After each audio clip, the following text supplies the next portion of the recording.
We chose the trimaran design for the most stability of the boat possible. We decided that since the wind was going to be coming at it from a perpendicular force, we didn't want it to keel over. We chose to make our holes very sleek so that way they could slide through the water very smoothly with the least amount of water resistance as possible. So on our original design of our boat, it consisted of two keels, one in the center and one on the right side. The one on the right side, we went with a heavier substance, iron. This was cut out of an iron bar.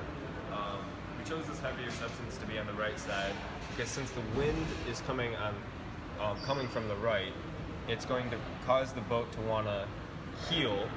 And since we went with a longer, skinnier keel, it will, when the boat does heel, this will stay in the water and try to pull the boat back down. And also it helps resist water, the boat from moving left and right. For the center keel, we went with a cutout of a piece of steel sheet. It's skinny, so it doesn't create a lot of water resistance when the boat is moving forward, but it's also wider to also prevent heeling and also to give a bigger resistance from the water from the boat moving left and right to keep it straighter and less to turn. So in our original design of the boat, we had only one sail originally, not this jib. And the design of the sail was to be taut enough to where it would allow the air to pressurize behind the sail and push the boat forward, but also have enough give in the sail to allow the air to flow around the sail and through the sail and give us a nice bow shape while it's moving forward. And we also added a 3/4 of an inch aluminum tube to the center of the hole where the mast lies to allow us to get a little bit of swivel action with our sail, to allow us to find that sweet spot in order to get the boat moving forward without turning it too much. And in order to keep the sail where we want it, we added these two clothespins, one attached to the right side and one attached to the boom of the mast, and both were attached by a piece of fishing line. So wherever we wanted to test the sail angle, we could always keep it where we wanted it while it was moving forward and not have it free moving. Okay, so for constructing our boat, the first step that we did was we decided to make our holes.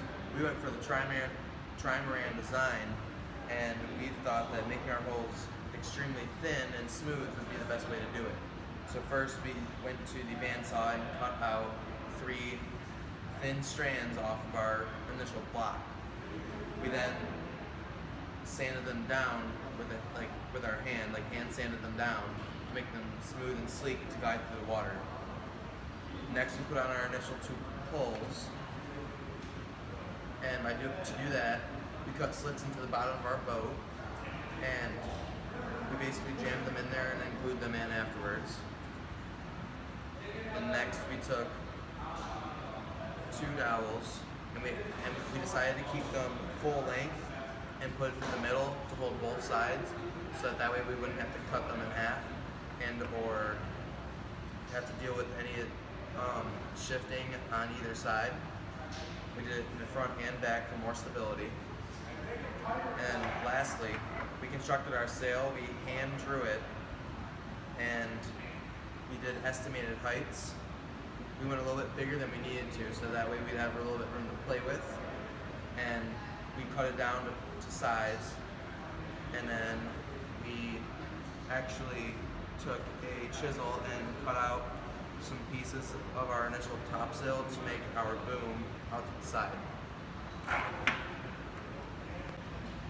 So for our original design, we tested it, and after testing it, we noticed that there was little effort pushing the boat forward, and also the boat was weather humming or going into the wind.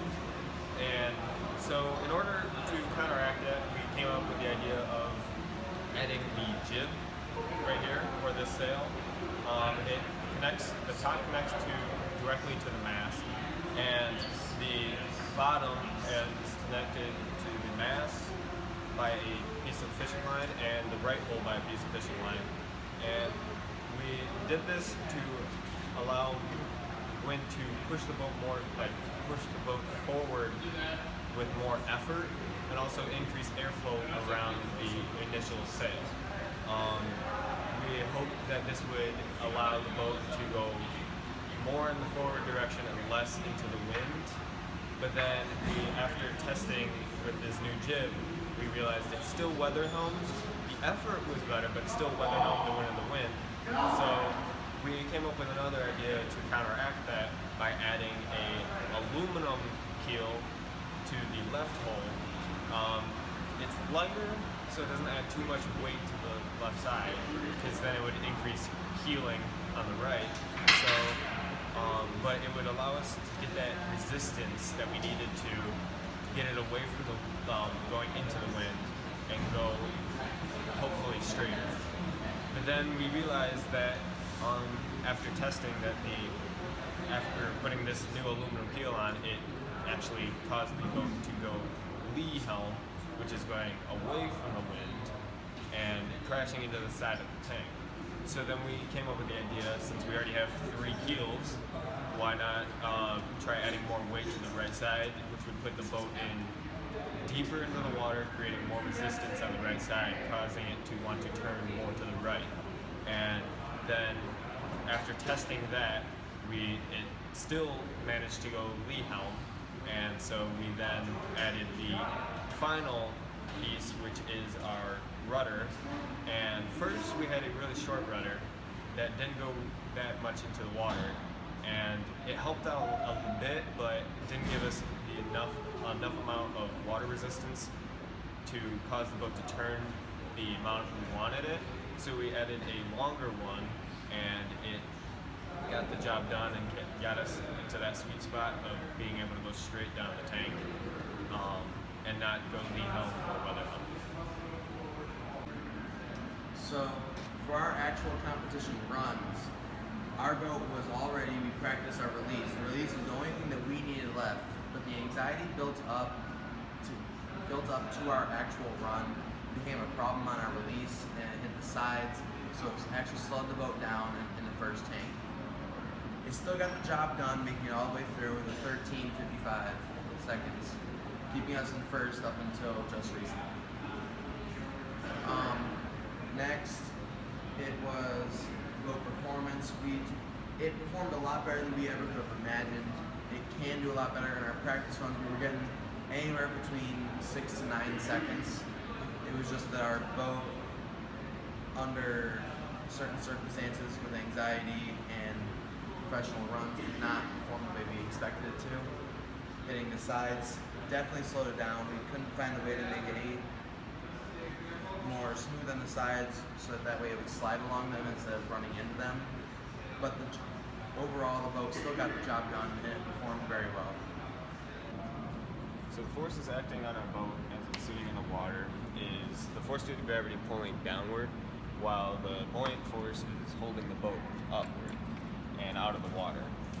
So the mass of our boat is equal to the mass displaced according to Archimedes' principle.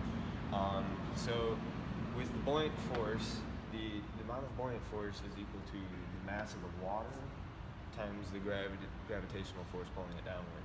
And since we wanted the least amount of depth in the water, we chose a lighter boat, so we had the least amount of water displaced in order to allow our boat to accelerate faster and not dig up and displace a lot of water.